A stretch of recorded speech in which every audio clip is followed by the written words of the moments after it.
Facing the monster. My father's recorded confession. My father was the reason I couldn't walk after my 14th birthday. My sister knew that devastating truth. Yet she still invited him to my wedding behind my back. That day, my entire world shattered, and I realized I had to face the monster from my past, once and for all. I was 23 when my boyfriend, Tommy, proposed to me. And honestly, the first person I told was my younger sister, Alice. Up to that point, we were inseparable. She was this bubbly, sweet girl, her cheeks perpetually dusted with freckles, always ready with a hug. But there was this one massive thing we never, ever talked about, our father. You see, I figured out pretty quickly that Dad wanted a favorite. He was always looking for one of us to parade around in public, to plaster all over his social media. And at first, that golden child was me. My grandparents would dote on me, constantly. But then Alice turned 4, and Dad started coming home angry, which was almost every day. All of that anger, all of it was directed at her. This only lasted a single day, though, because the very next morning, I did what I now like to call the burrito. I wrapped my arms around Alice and took the brunt of the force. That time, it was so bad it left me with permanent marks, which meant he was forced to make Alice the new golden child. And that's exactly what I wanted. I did everything I could to hide my pain, to make sure she never knew. So, Alice grew up thinking our dad was this amazing man, a man who sacrificed so much for his family. She still had no idea what he actually did to me the second I hit puberty. So, when I told her about the proposal, guess what her initial reaction was? Yay, let's invite Daddy. He's going to be so happy. She said it with such a bright, genuine smile that it broke my heart into 1,000 pieces.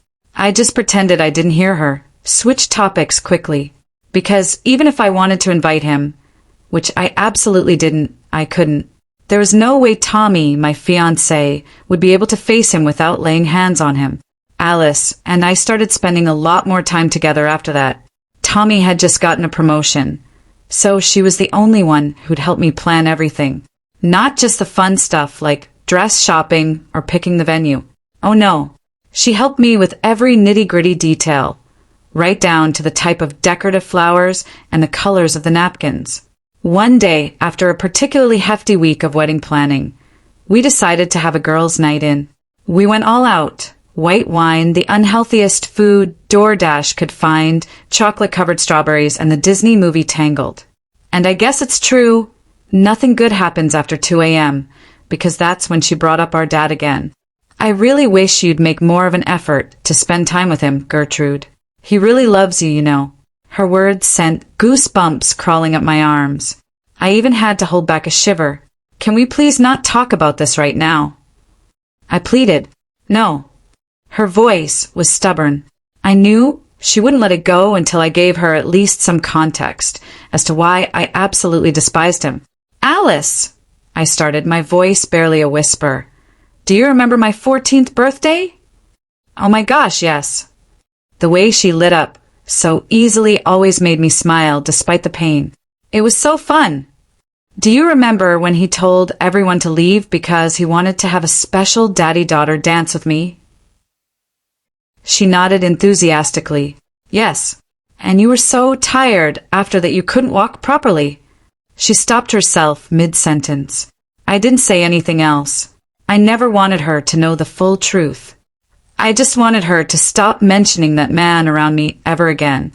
For the rest of the night, we sat in silence watching the movie, but I could tell it was eating at her. Her eyebrows were furrowed, and she stared out the window instead of the television screen.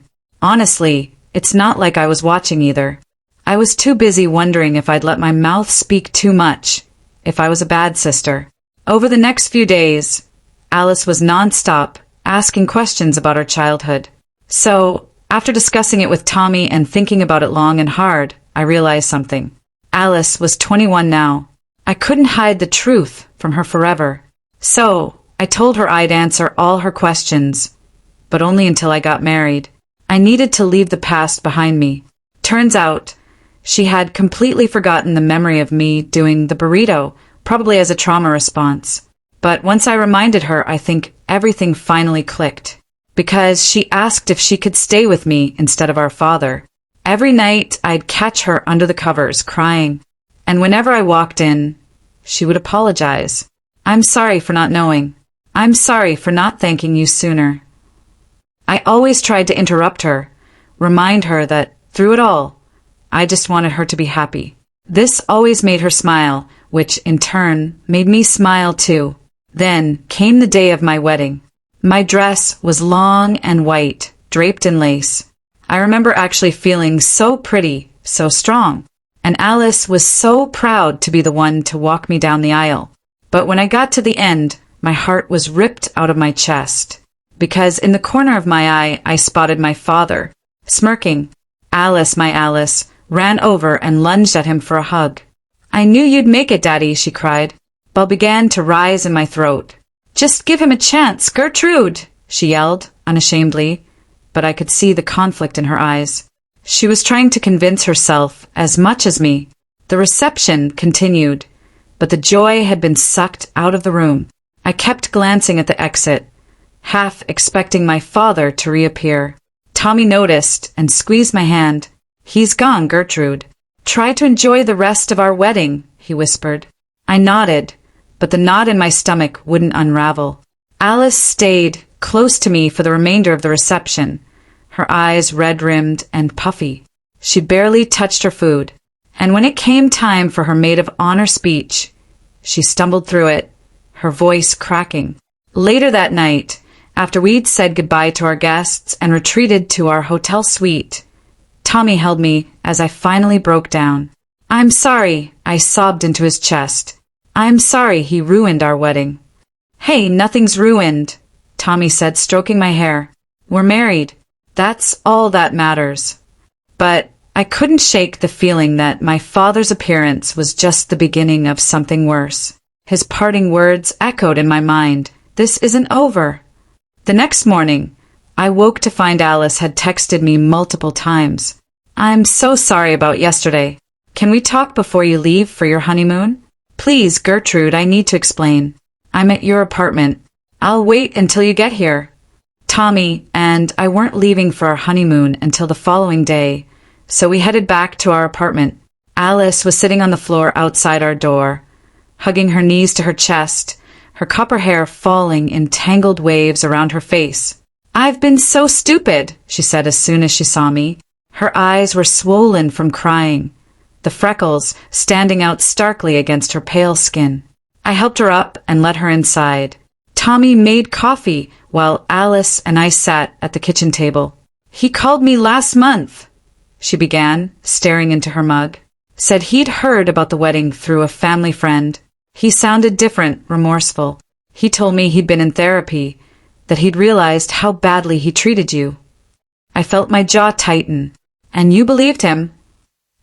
"I wanted to," she admitted, her voice barely above a whisper. "He's our father. I thought if he could change, maybe we could be a real family." "Alice." "I know," she interrupted.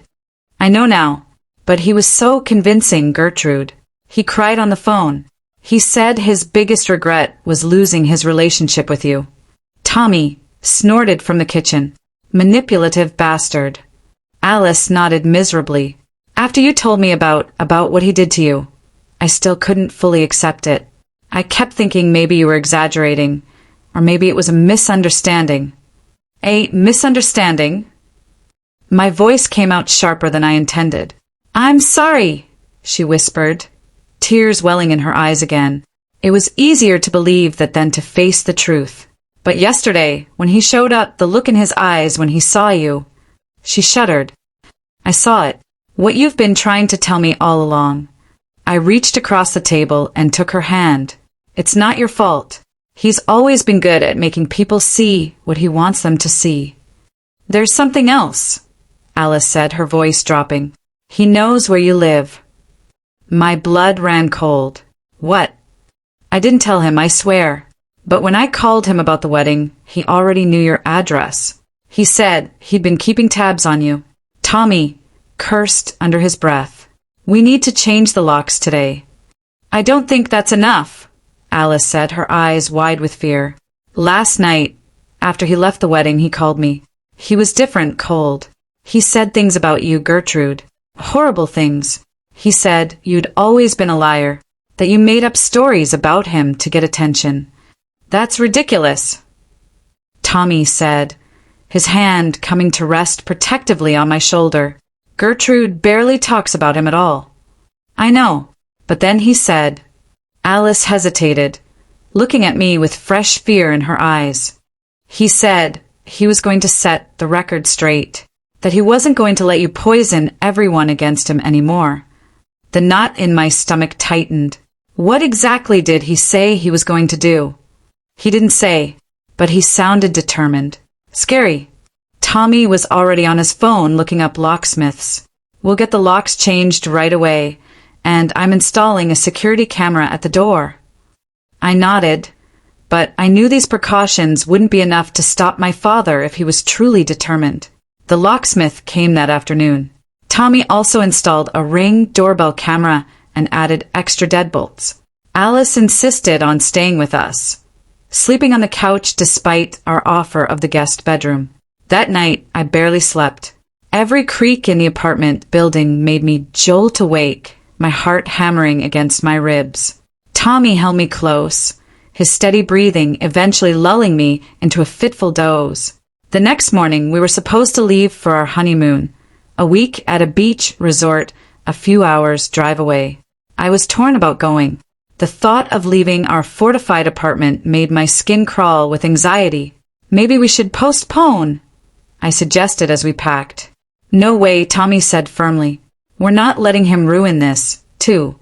Alice will be fine at her friend Rachel's place, and we've done everything we can to secure the apartment. I knew he was right. We couldn't put our lives on hold because of my father's threats. The resort was beautiful, a sprawling complex right on the beach. Our room had a balcony overlooking the ocean, the endless blue stretching to meet the horizon. Try to relax, Tommy said, massaging my shoulders as we stood on the balcony that evening. We're safe here. He doesn't know where we are. I leaned back against him, trying desperately to believe it. For the first 2 days, I managed to push my worries aside. We swam in the ocean, lounged by the pool, ate at fancy restaurants. But on the third day, I received a text from an unknown number. You look beautiful in that blue swimsuit, Gertie. The ocean suits you. I dropped my phone like it had burned me. Tommy picked it up, read the message, and immediately scanned the beach around us. We need to go back to the room now. Once inside, Tommy called the front desk while I sat on the bed, shaking uncontrollably. The hotel security team searched the grounds but found nothing suspicious. They agreed to keep an eye out and offered to move us to a different room, which we accepted. How did he find us? I whispered as we repacked our things. How did he know what I was wearing? Tommy's face was grim. I don't know, but we're cutting the honeymoon short. We're going home tomorrow. That night, I received another text. Running away again, Gertie? You always were a coward. See you soon. We checked out first thing in the morning and drove straight back to the city. Alice was waiting at our apartment, pale and anxious. He's been calling me, she said as soon as we walked in. Multiple times a day. I blocked his number, but he keeps using different phones. What does he say? I asked, dreading the answer. Mostly he asks about you, where you are when you're coming back. I haven't told him anything, I swear. She twisted her hands together, a nervous habit from childhood. But yesterday he started saying things about me, too. About how I've betrayed him by choosing you. Tommy paced the living room. We need to go to the police. And tell them what? I asked, sinking onto the couch. That my estranged father is sending creepy texts? That he's calling my sister? They can't do anything until he actually threatens us or shows up here. He was at the resort, Gertrude. Tommy argued. He's stalking you. We don't have proof of that, I pointed out. We never saw him there. Alice looked between us, her face crumbling. This is all my fault. If I hadn't contacted him. No, I said firmly, taking her hands in mine. This isn't on you. He would have found a way back into our lives eventually. He's been keeping tabs on me, remember? The next day, I returned to work at the small graphic design firm where I'd been employed for the past 2 years. I needed normalcy, routine, anything to distract me from the constant fear. Around lunchtime, the receptionist called over to me. Gertrude, there's someone here to see you. Says he's your father. My heart stopped. I looked up to see him standing in the office doorway, smiling pleasantly. He was wearing a suit, looking every inch the successful businessman he pretended to be. His silver-streaked hair perfectly styled. Surprise, he said, walking toward my desk. Thought I'd take my daughter to lunch. Catch up properly after the wedding. I'm busy, I said, my voice barely audible over the pounding of my heart. Nonsense. Everyone needs to eat. He turned to my coworker, Juniper, his smile widening. You don't mind if I steal her away for an hour, do you? Father-daughter time is so precious. Before Juniper could respond, I stood up. Outside. Now. I led him to the sidewalk in front of the building, my hands shaking so badly I had to shove them in my pockets. What do you want? I demanded once we were out of earshot. Is that any way to greet your father? He smiled, but his eyes remained cold. I just want to talk, Gertie. Clear the air between us. There's nothing to talk about. Leave me alone. I can't do that. His voice hardened. You've been spreading lies about me to your sister, poisoning her against me. I told her the truth. Your version of it, maybe. He stepped closer. But we both know what really happened, don't we? How you used to beg for my attention. How you'd do anything to be Daddy's favorite. Bile rose in my throat. That's not what happened. No. His smile widened. I have journals, from back then. Detailed accounts of how you'd come to my room at night. How you'd... Stop it. I hissed. That never happened. It would be your word against mine. And these journals are very convincing. He reached out as if to touch my face and I flinched back. I'd hate for Tommy to read them, or your colleagues. They might see you differently. No one would believe that. Are you sure? People love a scandal, and I can be very persuasive. He straightened his tie. All I want is for things to go back to normal. For my daughters to respect their father. Is that too much to ask? Yes, I said, finding my voice. It is, because you're not a father. You're a monster. His expression darkened. Be careful, Gertie. You're playing a dangerous game. So are you. I pulled out my phone. I'm calling the police. He laughed. And telling them what? That your father wanted to have lunch with you. He shook his head. Think about what you're doing. If you push this, I'll have no choice but to defend myself. And that means telling my side of the story. With that, he turned and walked away, leaving me trembling against the wall. I called Tommy immediately, then texted Alice. We agreed to meet at home after work. That evening, the three of us sat in our living room, trying to figure out what to do.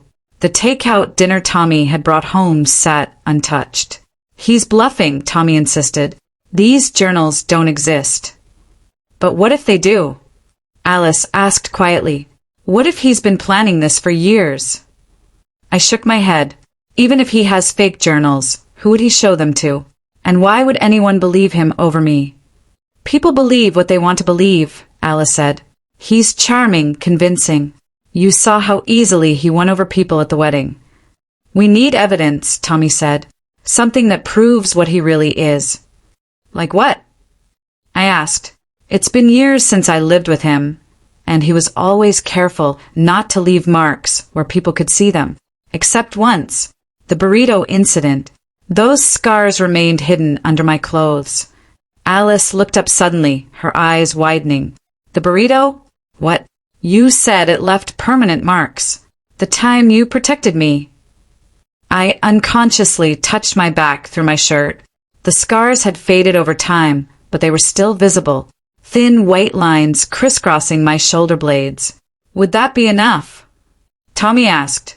Maybe not on its own, I admitted, but it's a start. The next day, I received an email from my father. The subject line made my blood run cold. For your consideration. Attached was a PDF, scanned pages from what appeared to be a handwritten journal. The entries described in sickening detail a twisted version of my childhood where I was the aggressor, seeking my father's special attention. The handwriting was perfect, just like I remembered from birthday cards and school permission slips. The final page contained a note. I have dozens more like this. I'd hate for these to become public. Let's talk about how we can resolve the situation amicably. Dinner at my house, Friday at 7 o'clock. Come alone. I immediately forwarded the email to Tommy and Alice. Tommy called immediately, his voice tight with barely controlled rage. This is extortion. We're going to the police. With what? I asked. An email inviting me to dinner? These journals that make me look like the perpetrator. He's threatening you. Not explicitly. I inhaled deeply. I need to think about this. Alice called next, her voice breathless with excitement. I think I might have something, she said. Remember how Dad used to record everything? All those home videos he'd make of his golden child. I remembered. He'd been obsessive about documenting his perfect family image. I took some of those tapes when I moved out, Alice continued. I never watched them. They were just sentimental junk to me. But what if there's something on them? Something that shows how he really was. Hope flickered briefly. Where are they? In storage with my other stuff from his house. I can get them tomorrow. That night, I couldn't sleep. I kept thinking about those journals, wondering if my father had really been writing his twisted version of events all these years, preparing for the day I might speak out against him. The next morning, Tommy was already on the phone when I woke up. Yes, that's right. He was saying, we need copies of all police reports filed at that address between 1998 and 2010. He paused. Yes, I understand they may not be available electronically. We're willing to come in person. After he hung up, he explained, I'm trying to find records of any calls to your childhood home, neighbors reporting disturbances, anything like that. I don't remember the police ever coming, I said. Maybe not when you were there, but it's worth checking. Alice arrived that afternoon with a cardboard box full of VHS tapes and DVDs. There are dozens, she said, setting the box on our coffee table. I have no idea what's on most of them. We spent hours going through the tapes, watching snippets of birthday parties, school events, and holiday celebrations. Most showed exactly what I expected. My father presenting his perfect family image to the world. Then Alice found one labeled simply Gertie 13. This would have been right before. She trailed off, looking at me uncertainly. Play it, I said, bracing myself. The video showed me in our old living room, sitting stiffly on the couch while my father's voice came from behind the camera. Tell us about your day, Gertie. On screen, I looked uncomfortable, my adolescent body hunched as if trying to disappear. It was fine. Just fine. That night, I couldn't sleep. I kept thinking about those journals, wondering if my father had really been writing his twisted version of events all these years, preparing for the day I might speak out against him. The next morning, Tommy was already on the phone when I woke up. Yes, that's right. He was saying, we need copies of all police reports filed at that address between 1998 and 2010. He paused. Yes, I understand they may not be available electronically. We're willing to come in person. After he hung up, he explained, I'm trying to find records of any calls to your childhood home, neighbors reporting disturbances, anything like that. I don't remember the police ever coming, I said. Maybe not when you were there, but it's worth checking. Alice arrived that afternoon with a cardboard box full of VHS tapes and DVDs. There are dozens, she said, setting the box on our coffee table. I have no idea what's on most of them. We spent hours going through the tapes, watching snippets of birthday parties, school events, and holiday celebrations. Most showed exactly what I expected. My father presenting his perfect family image to the world. Then Alice found one labeled simply Gertie 13. This would have been right before.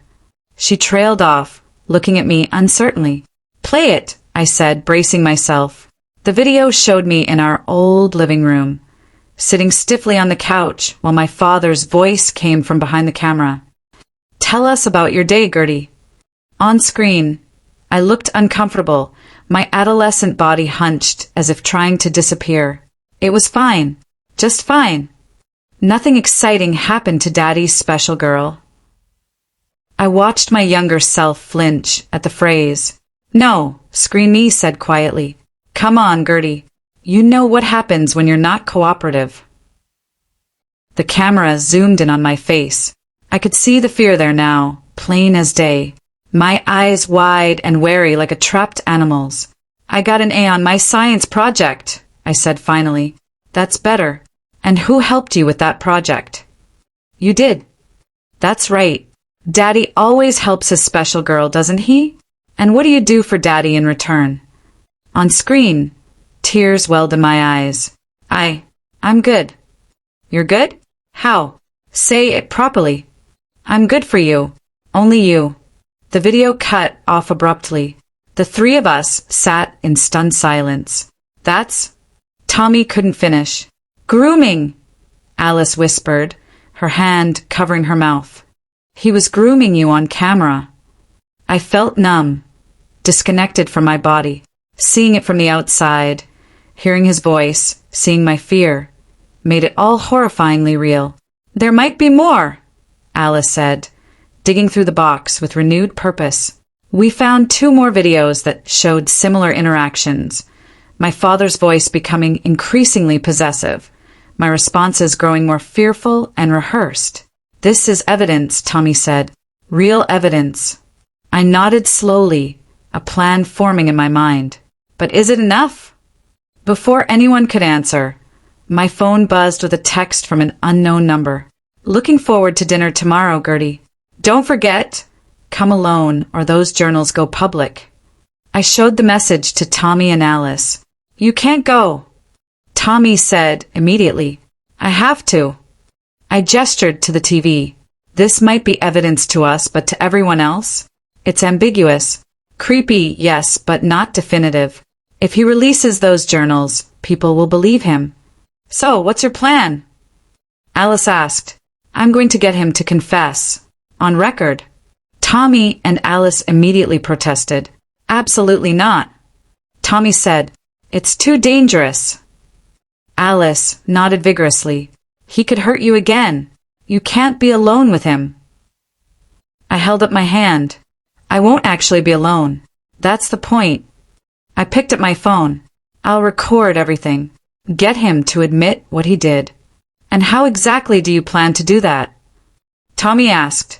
He wants to feel powerful, in control. If I act scared, vulnerable, he'll gloat. He always did. I don't like this, Alice whispered, hugging herself tightly. What if something goes wrong?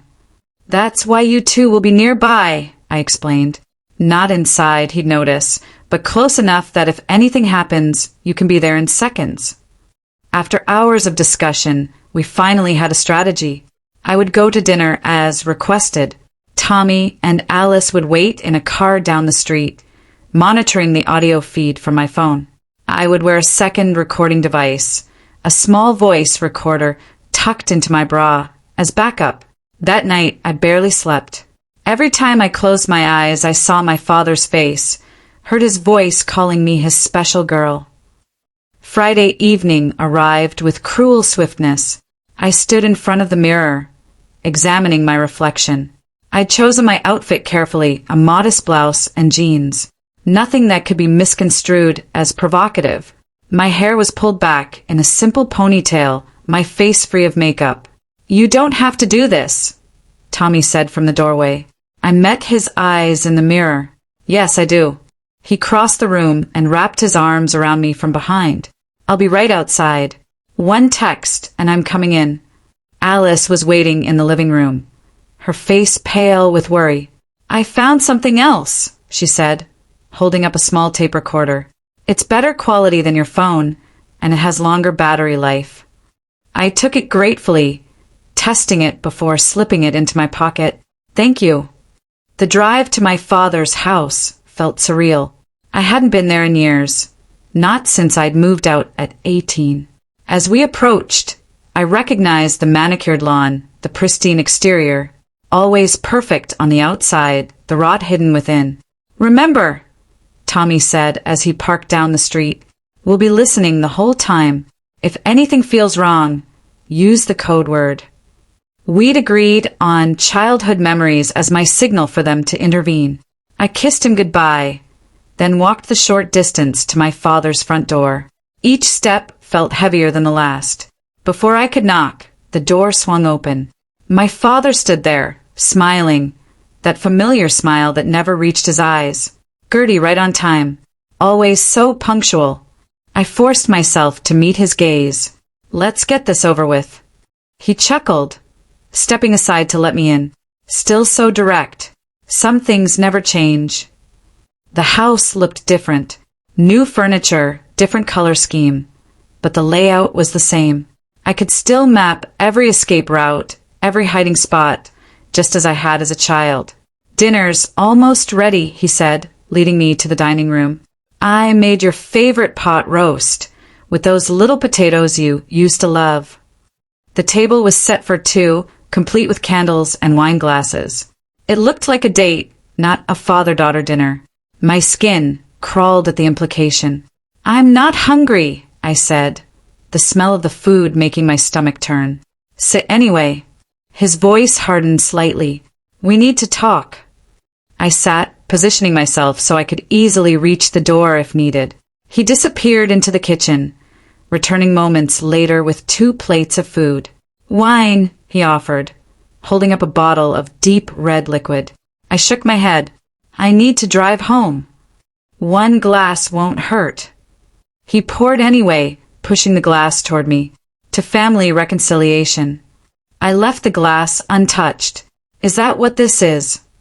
Of course. He took a sip of his own wine. I want us to put the past behind us. Start fresh. By threatening me with fake journals?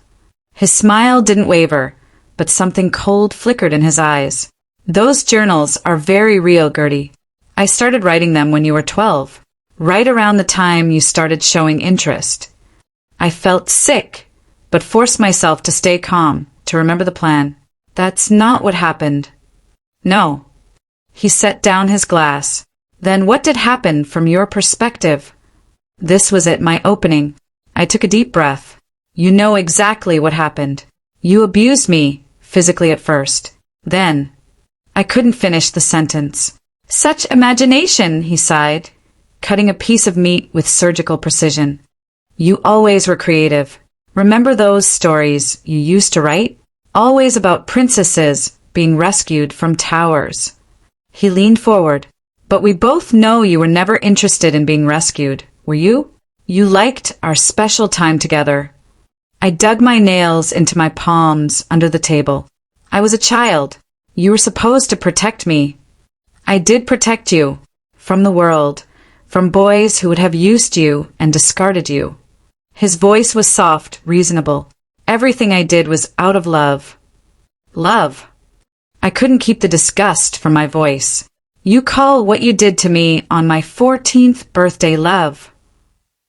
A flicker of something crossed his face, quickly masked. You were always so dramatic about that. It was a dance, a special moment between father and daughter. You raped me, I said, the words burning my throat. After everyone left, you took me to your bedroom and you raped me. He set down his fork with deliberate slowness.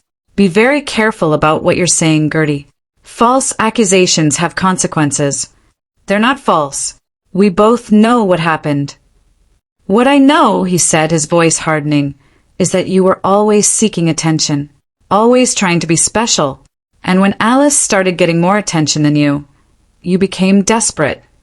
I almost laughed at the absurdity. I wanted Alice to get attention. I protected her from you. Protected her? He raised an eyebrow. From what? From the beatings. From what you did to me when I hit puberty. I leaned forward. Remember the burrito? When I wrapped myself around her so you'd hit me instead. His expression darkened. That never happened. The scars on my back say otherwise. He waved a dismissive hand. Childhood accidents. You were always so clumsy. I pulled out my phone, placing it on the table between us. I have the videos, Dad. His hand froze halfway to his wine glass. What videos? The ones you made, where you're grooming me, calling me your special girl, asking what I'd do for you in return. Uncertainty flickered across his face. Those were private family moments. They don't prove anything. Maybe not on their own, but combined with my testimony, Alice's testimony, and the physical evidence. I touched my back meaningfully. It's enough. He was silent for a long moment, then smiled again. But it was different now. Colder, more calculating. What do you want, Gertie? Money? Is that it? I want you to admit what you did. All of it. He laughed. And why would I do that? Because if you don't, I'm going to the police with everything I have. The videos, the scars, the witnesses who saw how you treated us. It might not be enough to convict you, but it will be enough to destroy your reputation, your career, your life. His eyes narrowed. You wouldn't dare. Try me. I held his gaze. Or you can admit what you did right now, and I'll consider keeping it between us. He took a long sip of wine, the silence stretching between us. And if I admit it, what then? You'll forgive me? We'll be one big, happy family again. No, I said honestly, but I'll think about not pressing charges. He sat down his glass and leaned back in his chair. Fine. You want me to say I hit you? I hit you. All parents disciplined their children back then. It was more than discipline. What do you want me to say? His voice rose slightly. That I was harder on you than I should have been? Fine, I was. But you were difficult, stubborn, just like your mother. I stayed silent, waiting. He needed to say it himself. After a long pause, he sighed. The burrito thing. Yes, that happened once or twice. But you're exaggerating how bad it was. And my 14th birthday? His jaw tightened. What about it? Tell me what happened after everyone left. We danced. That's all. That's not all. He stared at me for a long moment, then smiled slowly. You know, Gertie, I've always admired your persistence. Even as a child, when you wanted something, you wouldn't give up. He leaned forward. Is that what this is about? You want me to say I touched you inappropriately? That I forced myself on you? I didn't respond, just waited. Fine, he said finally, his voice dropping to a near whisper. Yes, I had sex with you that night, and other nights, but you wanted it. You begged for it. You were always so desperate for my approval. My stomach lurched, but I forced myself to stay calm. I was 14, a child. You were mature for your age. You knew exactly what you were doing. Did I ask you to stop? He hesitated, then shrugged. Sometimes. But that was part of the game. You liked to pretend to resist. It wasn't a game, I said quietly. I was terrified of you. Nonsense. You loved me. You still do. Deep down. He reached across the table for my hand. I pulled away. I need to use the bathroom. He gestured toward the hallway. You know where it is. Once inside the bathroom, I locked the door and leaned against it, breathing deeply. I checked my phone. The recording was still going. I sent a quick text to Tommy. Got it. Coming out now. When I returned to the dining room, my father was refilling his wine glass. I'm leaving, I said. I have what I came for. He was on his feet in an instant, blocking my path to the door. What does that mean? It means I recorded everything you just said. I held up my